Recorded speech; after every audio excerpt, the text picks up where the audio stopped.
Alright, hello Mr. Venerable Dean. This will be your presentation for your position, including your responsibilities and opportunities. Now, what I hope that you'll learn at the end of this lecture will be that you'll understand your different levels of responsibilities, such as your new VD responsibilities, so the things you need to do to fully transition into your position, your Acacia headquarters responsibilities, your Greek life responsibilities, and the chapter advisor, alumni advisory board responsibilities, and finally, of course, the chapter responsibilities.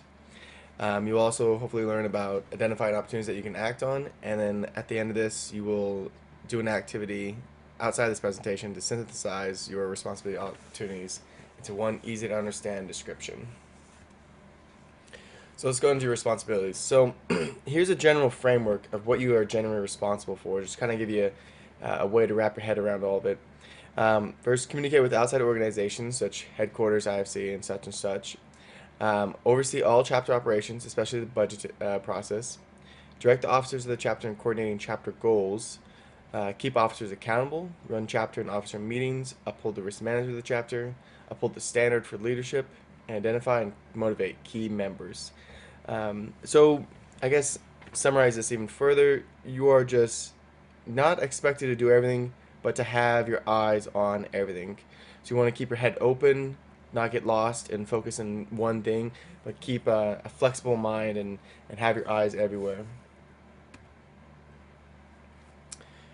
Now, let's go into just what you need to do now as a new VD. So some of these things you might have already done.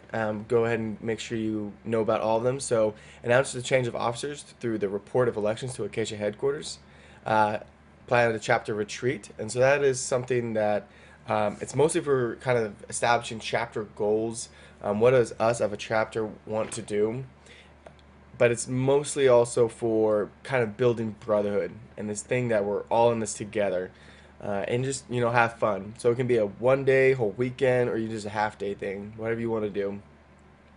Um, you want to set goals, smart goals for your time in office. That's something I'll work with you on to make sure that you have these goals set for the semester or even just for your whole time in office.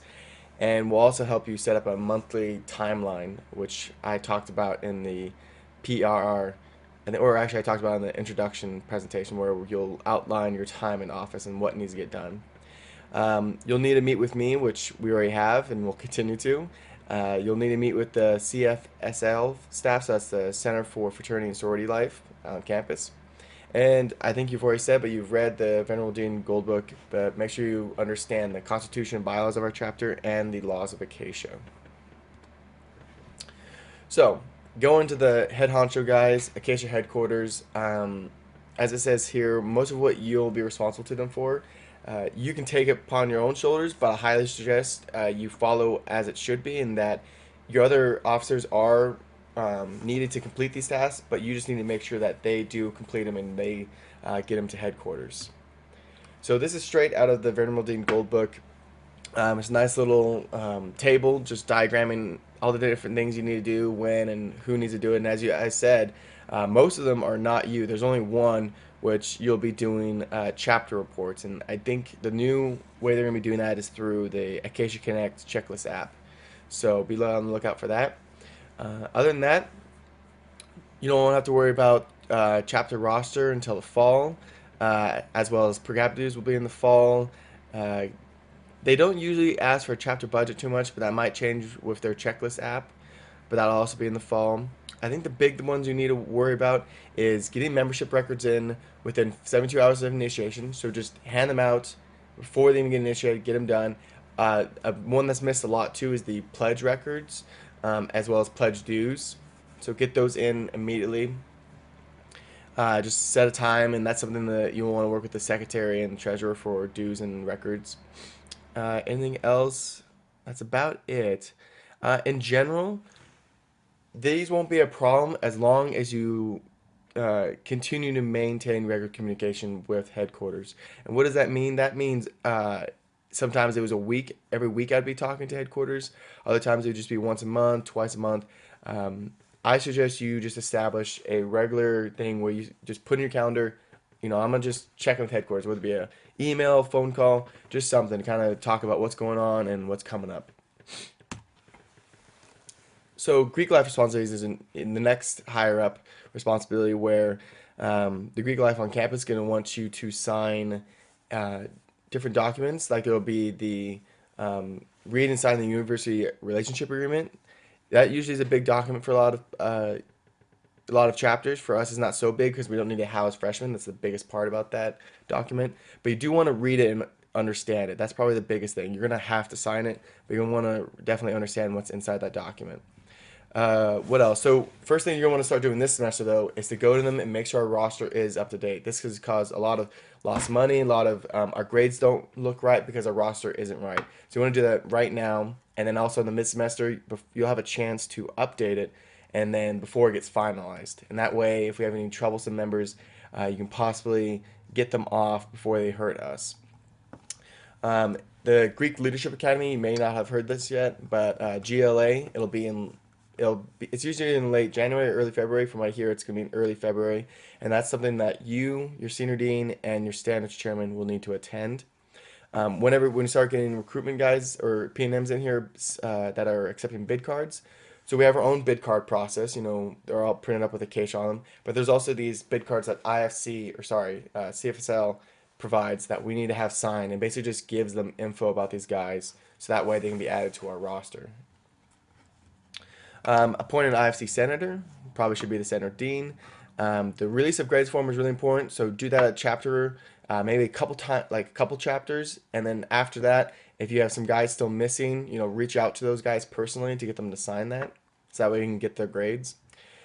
Be on the lookout for IFC dues. I believe IFC dues are due in the spring, and they'll be based on your roster and everything. So that has changed, but there's usually a base like large charge of like a few $100s for just their services, and then they'll charge somewhere around $35 per member. So hence why the roster is really important to keep updated.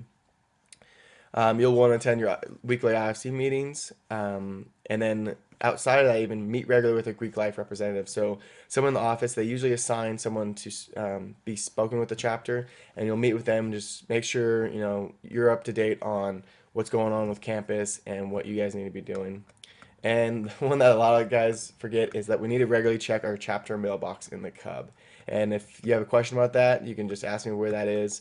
It's on the very top floor down the hall from where the Greek Life office is.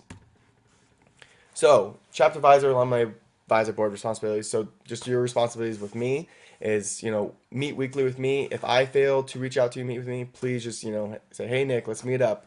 Or don't forget, let's meet up. And we can make sure that happens regularly so then we're both on the same page.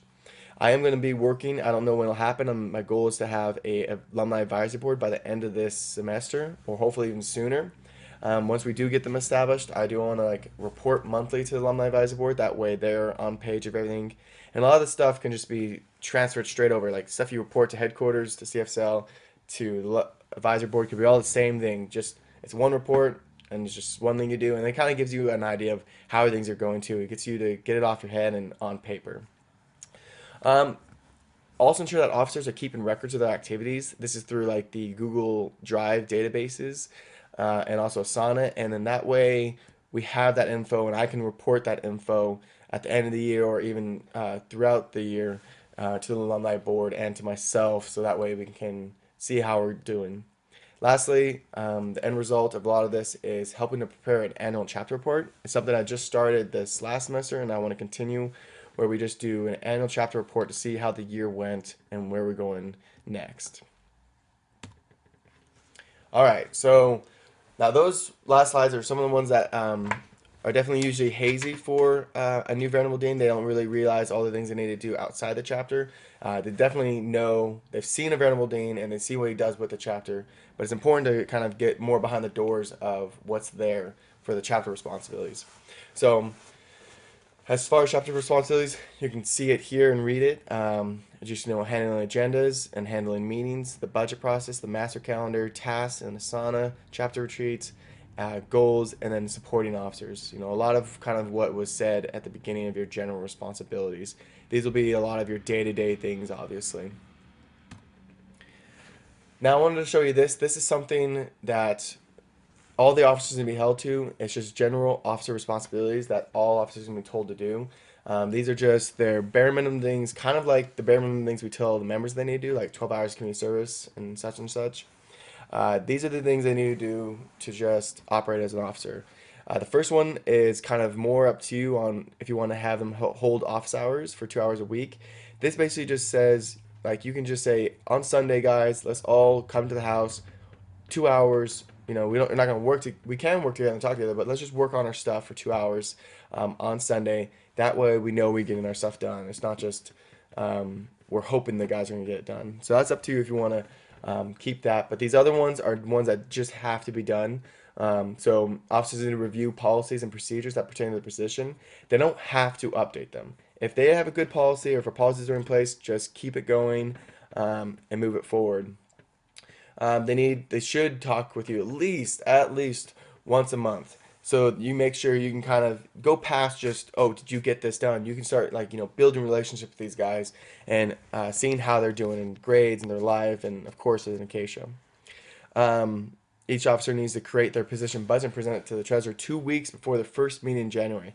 Now, obviously, we didn't get to that because I wasn't able to get this class out in time, but this will be something that we'll hold later on, and it'll be something that I guess besides January is they may need to update their budgets for fall, although hopefully they'll be making budgets for the full year.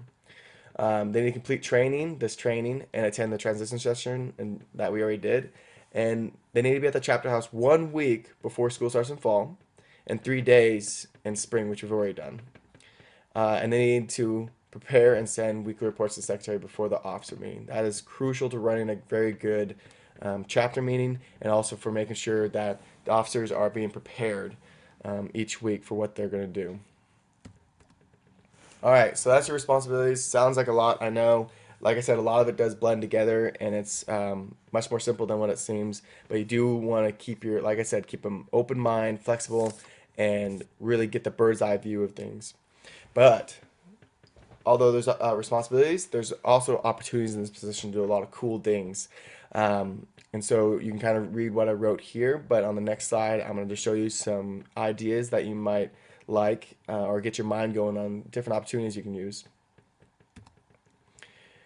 So, hold an awesome paintball chapter retreat. That's something we've done in the past, something you can do again.